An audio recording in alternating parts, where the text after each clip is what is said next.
रहना चाहिए इसके ऊपर। पूरे दुनिया में आज की डेट में कोई ऐसी दवाई नहीं है जो चश्मे का नंबर ठीक कर दे, कोई ऐसी ड्रॉप नहीं है जो चश्मे का नंबर ठीक कर दे, कोई ऐसी एक्सरसाइज नहीं है, कोई ऐसी जड़ी बूटी नहीं है, कोई योगा नहीं है, कोई आयुर्वेदा नहीं है, कोई होम्योपैथी नहीं है। चश्मे के नंबर को अगर आपने ठीक करना है तो आपको एक छोटा सा लेज़र ऑपरेशन कराना पड़ेगा। उसका रीज़न बता देता हूँ। चश्मे का नंबर आता क्यों है? चश्मे का नंबर आता है जब हमारी आँख जो गोल है वो लंबी हो जाती है, इलोंगेट हो जाती है, और चश्मे का नंबर माइनस का नंबर चढ़ जाता है आँख में।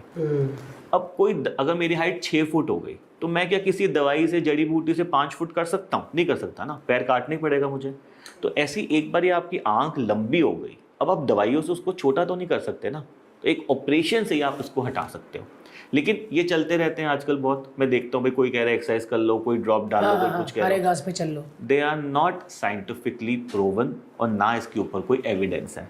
In fact as modern eye doctors हम तो वेट कर रहे हैं यार कोई ऐसा चीज़ आ जाए कि बिना ऑपरेशन के लोगों का इलाज हो जाए, दवाई से इलाज हो जाए। जो चीज़ दवाई से ठीक हो जाए सबसे बढ़िया है, लेकिन जो नहीं हो सकती दवाई से ठीक, उसका आपको ऑपरेशन कराना ही पड़ेगा। There is no option. दोस्तों, हमने बहुत सारे पॉडकास्ट ऐसे भी किए हैं जहां पर हमने आयुर्वेद को बहुत अच्छे से प्रमोट किया है। Ayurveda and homeopathy are science.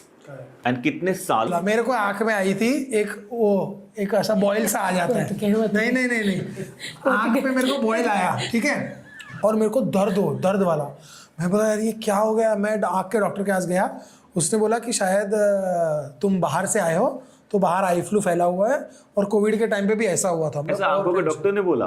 हाँ, आप सोचो, मैं जनरल डॉक्टर था कि झोला छाप डॉक्टर था? नहीं बहुत तगड़े हैं। आपको लगता है ये इसका एक बाल में निकल जाता ना तो इस बड़े वाले डॉक्टर के पास जाता है कि मैं सही वाले के ऊपर। अगर आपकी आंख में फुंसी हो गई और आपको दर्द हो रहा था तो उसको स्टाई कहते हैं। आंखों का एक पिंपल होता है वो। हाँ, इधर और इधर हुआ था। अरे रब्बा, है ना, लाल हो जाता है, दर्द होता है, उसमें थोड़ी एंटीबायोटिक दवाइयां देनी होती है, गोलियां, थोड़ा बहुत ऑइंटमेंट लगाते हैं, फिर करीब 10-15 दिन में ठीक हो जाता है। ये बोलते हैं थूक लगाओ, इसने बोला था मुझे।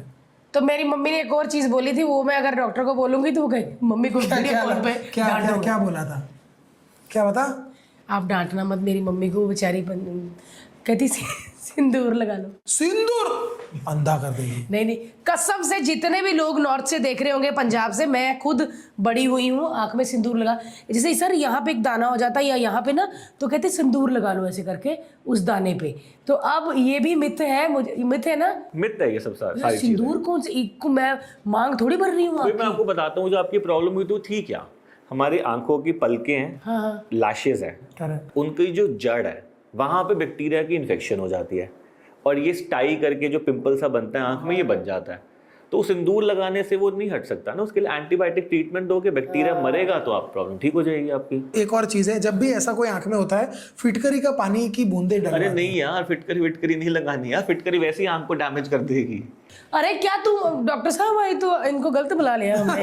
ये मुझे लगता है कि डॉक्टर साहब इन लोगों ने मेरी आंख में फिटकरी का पानी। तुम क्या न्यूयॉर्क से इधर शिफ्ट हुए हो? नो, इन लोगों ने मेरे साथ ऐसा किया। तो करो गुलाब जल, शहद, दूध, दही डाल लेते हो? नहीं, मैं कुछ नहीं। मैं उसके बाद से मैं एक ही चीज पूछनी, गुलाब जल डाल सकते हैं? गुलाब जल नहीं डालना। मम्मी मेरे सिंदूर गुलाब जल, बस मेरी मम्मी ने गरम तेल नहीं डाला तड़के के लिए, बाकी हमारी मम्मी सब कर देती। गुलाब जल में नहीं सर, गुलाब जल का क्या फायदा है बताना? ठंडी होती है आंखें, ठंडा होता है।